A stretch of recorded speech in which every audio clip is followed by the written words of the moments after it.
ఉన్నవాడు ఆయనే మన తోడుగున్నాడు.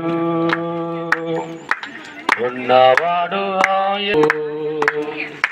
ఉన్నవాడు ఆయనే మన తోడుగున్నాడు. కలలోనైనా విడవని వాడు ఆ దేవుడు, నిన్నంటే ఉంటాడు ఆ దేవుడు. నీ దేవుడే నీ తోడే ఉంటాడు. హల్లెలూయా. దయచేసి 2 మాటలు దేవుడి మాటలు వినే ప్రయత్నం చేయండి. చూడండి, ఇక్కడ వాక్యాన్ని 2 మాటలు చెప్పి నేను ముగిస్తానండి. దయచేసి శ్రద్ధగా ఆలకించండి. ప్రతి మనిషి జీవితంలో కూడా ఒక కళ ఉంటుంది.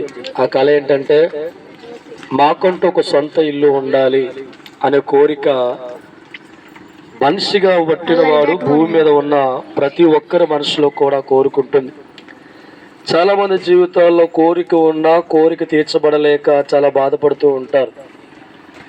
గత కాలంలో నేను పెద్దరాజు గారి ఇంటికి వెళ్ళినప్పుడు చిన్న గుడిసె ఉండేది. పెద్దరాజు గారు చెరువు గట్టు మీదకి వెళ్ళినప్పుడు ఆ గుడిసెలోకి వెళ్ళిన తర్వాత మళ్ళా కొంతకాలం వెళితే చిన్న రేకుల షెడ్లో వచ్చింది. తప్పలు కొట్టండి. అయితే చాలా మంది జీవితాల్లో మనసులో ఉన్న కోరిక నాకంటూ ఒక ఇల్లు ఉండాలి. నా పిల్లలు పెద్దలు అవుతున్నారు, కుటుంబ బాధ పెరుగుతున్నాయి కాబట్టి అద్దెలలో ఉన్న వారి జీవితాలు గమనిస్తూ ఉంటే చాలా బాధపడుతూ ఉంటారు. సొంత ఇల్లు కళ నెరవేర్చడం కూడా దేవుడు కృప అనేది మనకు అవసరం. ఒక్కసారి దేవుడు మాటను మనం చదువుకుందాం. మత్తయి సువార్త 7వ అధ్యాయము 24వ వచనంలో ఒక మాట దేవుడు రాయించాడండి. కాబట్టి నా మాటలు విని వాటి చప్పున చేయి ప్రతి వాడు బండమ తన ఇల్లు కట్టుకున్న బుద్ధిమంతుని పోలి ఉండును. దేవుడి స్తోత్రం. చాలా మంది లోకంలో ఒక ఇల్లు కట్టాలంటే అనేకులు సలహా తీసుకొని అనేకుల వద్దకెళ్ళి ఏ మూల ఏది కడితే బాగుంటుంది అని ఆలోచన చేసి రకరకాల ప్లానింగ్లన్నీ కూడా చేసుకున్న తర్వాత లోకంలో ఉన్న మనుషులు వారి ఇంటికి శంకుస్థాపన చేసుకొని ఇల్లు కట్టుకుంటూ ఉంటారు. కానీ దేవుణ్ణి నమ్ముకున్న వ్యక్తుల జీవితాల్లో ఒక మార్పు కనబడుతూ ఉంటుందండి. ఆ మార్పు ఏంటంటే వారు ఎప్పుడూ కూడా మనుషుల్ని సలహా అడిగే ఉద్దేశం కలిగి ఉండరు.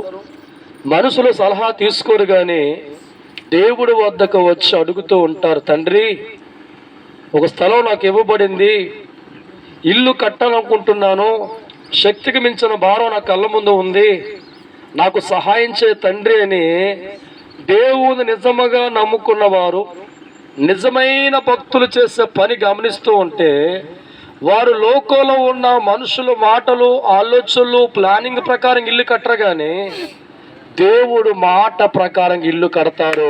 అది ఆశీర్వాదం. దేవుడి స్తోత్రం. దేవుడు మాటను బట్టి ఒక కుటుంబం ఇల్లు కట్టుకుంటే ఎన్నడూ ఆ కుటుంబం కూడా చెడిపోదు. ఎన్నడూ ఆ కుటుంబంలో ఉన్న మనుషులు బలహీనతగా మార్చబడరు. ఎన్నడూ ఆ కుటుంబంలో ఉన్న సభ్యుల జీవితాల్లో నష్టాలు కానీ కష్టాలు కానీ వచ్చే ఆ పరిస్థితి రాదు. ఎందుకంటే దేవుడు మాటను బట్టి ఇల్లు కడుతున్నప్పుడు ఆ ఇంటికి దేవుడే అధిపతిగా ఉంటాడు. దేవుడు మాటను బట్టి గృహాన్ని ఏర్పరచుకున్నప్పుడు ఆ ఇంటికి కాపుదలగా దేవుడే ఉంటాడు. ఆ ఇంటిలోకి వెళ్ళిన మనుషులు దేవుడు మాటను బట్టి వెళ్తారు కనుక సిరి సంపదలతోనూ ఆరోగ్యముతోనూ అష్టరుషులతోనూ దేవుడు మాటతో వెళ్ళిన కుటుంబాలను దేవుడు ఆశీర్వదిస్తాడు. దేవుడి స్తోత్రం. పెద్దరాజు గారి విషయం గమనిస్తూ ఉంటే దాదాపు 20 రోజుల క్రితమే, అయ్యా దేవుడు మాట తీసుకుని మా ఇంటికి రండి ప్రారంభించండి అంటే నేను మర్చిపోయా. దేవుడి స్తోత్రం. ఈ సభల్లో పడి మీటింగ్లో పడి వారి మాట మర్చిపోయే జ్ఞాపకం నాకు లేదు. మొన్న ఆదివారం అన్నారు, గుర్తుంది అయ్య గారు. దేవుడి స్తోత్రం. చాలా బాధపడ్డాను. మనిషిగా నేను మర్చిపోయాను, కానీ దేవుడు వారిని మరవల. తప్పలు కొట్టండి. హల్లెలూయా. వారు ప్రారంభం నుంచి ఈ రోజు ఇంటిలోకి వెళ్ళే వరకు కూడా ప్రతిదీ కూడా దేవుడు మాట ప్రకారంగా అడుగులు వేయడం ప్రారంభించారు. ఎక్కడ లోకంలో సిద్ధాంతాల వైపు చూడలేదు, ముహూర్తాలు చెప్పేవారి వైపు చూడలేదు, కానీ దేవుడు మాటను బట్టే శంకుస్థాపన చేసుకున్నారు. దేవుడు మాటను బట్టే గృహ నిర్మాణం జరిగింది.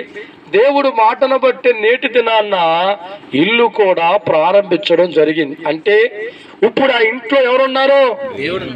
ఎవరున్నారు? తప్పులు కొట్టండి. దేవుడు పేరిట మనం జరిగిస్తే దేవుడు ఇంట్లో ఉంటాడు. లోకంలో మనుషులు జరిగితే దేవుడు ఉండగానే లోకంలో ఉన్నవన్నీ వచ్చి ఇంట్లో కూర్చుంటాయి. అందుకే దేవుడు అంటున్నాడు, కాబట్టి నా మాటలు విని వాటు చప్పున చేసే చెయ్యి ప్రతి వాడు బండమే తన ఇల్లు కట్టుకున్న బుద్ధిమంతును పోలి ఉండను. నేటి దినాల్లో కూడా పెద్దరాజు గారి కుటుంబం దేవుడు మాటను బట్ట ఇల్లు కట్టుకున్నప్పుడు వారు ఊహించలేని సహాయాన్ని దేవుడు అందించారు. ఎలా కట్టగలం మాలాంటి వాళ్ళమని ఎన్నో సందర్భాల్లో వారు బాధపడుతున్నప్పుడు ప్రభించిన మాట, నీకు సహాయం వస్తుందని మాటిచ్చాడు. ఆ రకంగానే దేవుడి సహాయం ద్వారా ఆ ఇల్లు కట్టబడింది. ఒక మాట చూడండి, యోహాను సువార్త 1వ అధ్యాయము 2వ వచనం చదువుకుందాం ఒకసారి. 2వ వచనం, కలిగింది ఏదియు ఆయన లేకుండా కలగలేదు, ఆయనలో జీవం ఉండను, మనుషులకు వెలుగే ఉండను, ఆ వెలుగు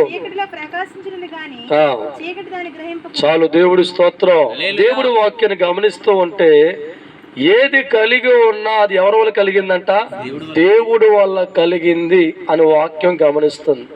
ప్రారంభ దినాల్లో సరైన నివాసం లేని మీ జీవితాల్లో ఇంత అందమైన ఇల్లు కట్టడానికి కారకుడు ఎవరండి? దేవుడే కదా. దేవుడు ఇవ్వకుండా ఏ మనిషికి ఏది రాదు. మనిషిగా మనం ఎన్ని ప్రయత్నాలు చేసినా దేవుడు ఇవ్వకపోతే ఆ మనిషి ప్రయత్నాల్లో మిగిలిపోతే తప్ప ఆ సహాయం అందదు. కానీ ఈరోజు కలిగి ఉన్న ఈ ఇల్లు వాక్య ప్రకారం గమనిస్తూ ఉంటే సమస్తము ఆయన మూలం కలిగెను. అంటే అర్థం ఏంటి? నేటి కలిగి ఉన్న పెద్దరాజు గారు అనబడుతున్న ఈ గృహాన్ని కలగజేయవాడు మనుషులు కాదు, కానీ దేవుని బట్టి ఏర్పాటు జరిగింది.